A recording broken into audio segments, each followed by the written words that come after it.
Hey y'all, hey, it's your favorite girl in the world, D Ford, right here on Culturally Connected, y'all, and we are behind the scenes, on the red carpet at the premiere of the amazing Color Purple right here in Shreveport, Louisiana, with our very own beautiful, talented Shreveport grown man, Mona. I'm so freaking excited and happy for you. I gotta tell you the truth. I real deal feel like I can tell people that I was a part of this because I know you and you were a part of it. That's how much I am inspired. I just started telling people, oh yeah, that's my people. So I just want to say, Culturally Connected from the city of Shreveport, thank you. This is such an inspiration to girls like me, girls younger than me, to show us we can be from Shreveport and follow our dreams. What does this, being a part of this iconic movie, what does this mean for you? So much. So much to the point where I'm still pinching myself because Color Purple, the classic, Yes. in itself has been a profound part of our culture. So when I got the call, actually I almost turned it down, to be honest, because I was tired, because I had just finished Emancipation, which is another big one. Come on, did y'all know that? Yeah, Come, and that y'all girl know. almost took me out. So when I got the call, I was like, oh my God, I'm tired. And I knew it was going to take a lot. Because once you see the film, then you will see what I meant. Because I knew just looking at it, the dynamic, and then to be able to give 150%. Right. I didn't have, my tank was low. But when I hung up the phone with my department head, Lawrence Davis, my road dog, he said, Mona, do it for the culture. And I stopped and I thought about it and I said, you're right. I gotta do this and make sure that it's right. Because a lot of times you hear so many people laugh and make fun of how stuff look for us. So for me, it's very, very important that it's done authentically, that it is done to the point where you can't even tell that they have wigs, that you can't tell something was sure that it's seamless in between every situation, just like them edges is snatched. You can't tell, you can't see none of the And are these the lace. wigs? Yeah, all of these are wigs. And you know I can't stand the lace. Whoo, I can't stand the lace. But there's some chicks and you can't stand the baby hair. Oh, I can't stand baby hairs. I just wish baby hairs is go and die because I think baby hairs are sin. The Lord don't like. He is not pleased with the baby hair. Everybody that wear them ain't babies no more. You So 60 ain't talking about some baby hair. People go. Let the baby hairs go. I just want them to just snatch them back and just let them be a natural flow with the rest of the hair.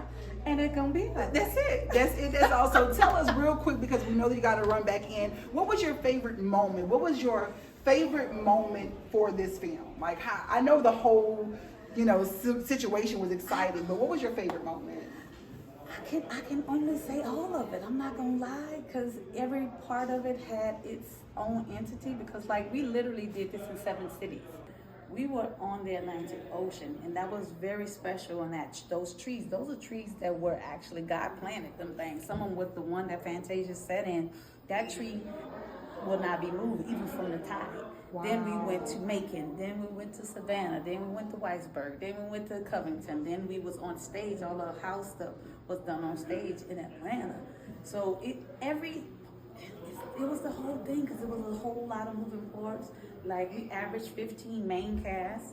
Wow. We averaged between 20 to 150 dancers. Wow. That's just dances. We ain't talking about the stunts. We ain't talking about background. So it was a lot of moving parts, but my high, I can say it was the whole thing. And then going to the premiere in LA and being with everybody again, even Oprah, meeting Steven Spielberg and him embracing and saying, I'm so happy to meet you guys. You guys took my film and took it to a whole nother level. To hear Steven Spielberg say that, that's a priceless moment. Like, I would never forget that. Mr. E.T. himself, Mr. E. talking to Mona B from Shreveport. I was like, what? But, those are the, it all came together, but it's just a flow of all of it. I can't even just say that was that, because it was a journey. Yeah. It was just the experience. Awesome.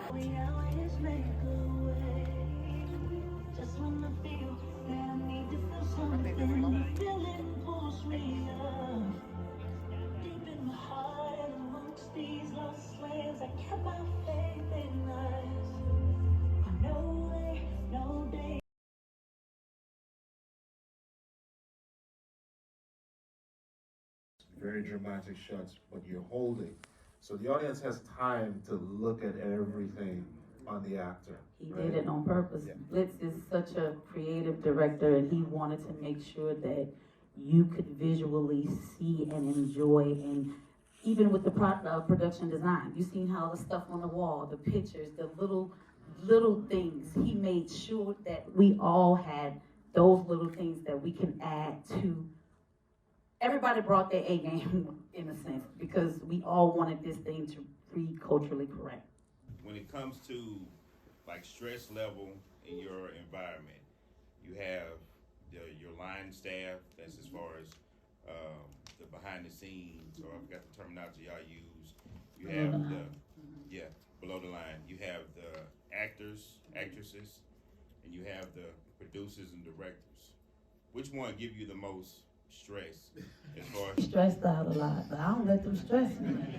The reason why I say that, because I know my lane, I stay in my lane, but I'm also, like I said, I'm stepping in their lane for the future. So I'm already in that zone of understanding how to figure things out.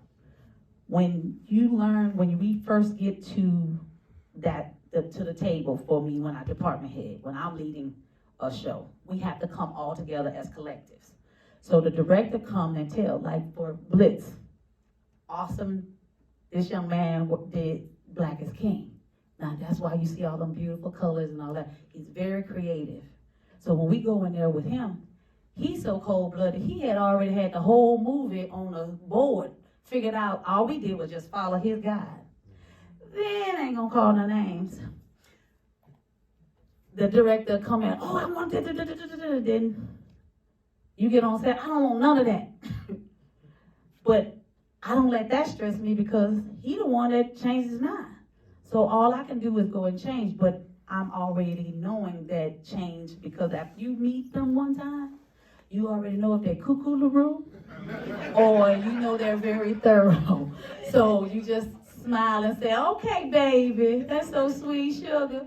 They be like, they just love my little country. That's when I get real country. Yeah, sugar, that's so sweet. But they tell you in the beginning of who they are, and then it's just about knowing your craft. And when you know your craft, you just navigate. A lot of people allow it to stress them out. I'm not gonna lie, because it is high paced, but like I said, for how my brain works, I'm good, because I already know that changes have to be made. You know what I'm saying? I know God will take you far. Life can never break your soul. Every day the sun don't shine. Oh, keep it moving. It's up to you, the way you choose to go. Really? No. Oh my God. We're bonded. We're bonded. We're passing both through the night.